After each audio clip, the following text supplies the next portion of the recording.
qisadaas waxay ka dhacday majlisul xadiid fii maqdisho bay ka dhacday. waxaan umaleeyaa mawduuciga waa ka tegay markaan halkaan aan kusoo gabagabayna insha allah. qisadaas waxay ka dhacday majliska. majlisul xadiid waxaa ku jira gabdha xadiidka barta oo dhammaantood lagu imtixaanay fiqhiga iyo alfiyada naxwada. kadib ay waxay u soo gudbeen inay sunanta dhegaystaan.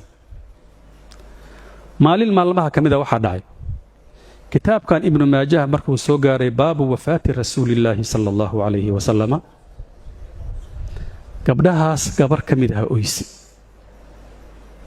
intii kitaabku socdoo dhan gabadhaasi waa oyeysa ilaa aakhirkii intaan baabkii la dhammayn gabadhaasi ay miir daboolantay oo ay dhacday xubban linnabiyi sala allahu calayhi wasalam. kitaabkii baa la joojiyo waxaa la yidhi gabdhuhu hadda sutray leeyihiine gabaraa suuxday. gabdhaha iyo waxa la joogoo dhan waxay u haystaan gabadhaani suuxtin inay ku dhacda.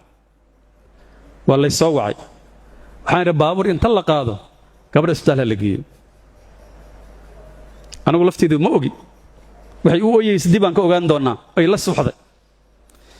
shiikheedii oo diinta soo baray oo asuna majlisulxadiid fi rijaal ku jira loo sheegay, markaasuu riyaan isbitaal la geynan. ana aqaan gabadhaan waa ninkii ajruumiga ilaa alfiyada ilaa minhaaj ninkii soo baray waa. isaguna wuxuu ku jiraa qaybta rijaasha.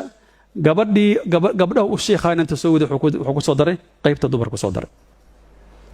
wuxuu ku yidhi shiikhii u yimi kitaabka akhrinaya wuxuu yidhi sheekh, gabadhaani mar kasta oo nabiga magaciisa la sheega saan yeeshaa hor xanuun kale ma hayo. bal wuxuu sheegay inay nabiga yaqdadna ku arda gabadhaan fii kulli yowm. haadihi waxaa weeyaan aahaartii maxabada waa. sheegsheegga nabiga iyo mawlidka in la dhigaahi intaasay leedahay. marka jazaakum allahu khayran. waxaan leenahay war culimo way og tahay nabi moxamed wuxuu yahay. war caamiyo waa nabi moxamed laydinka wadin.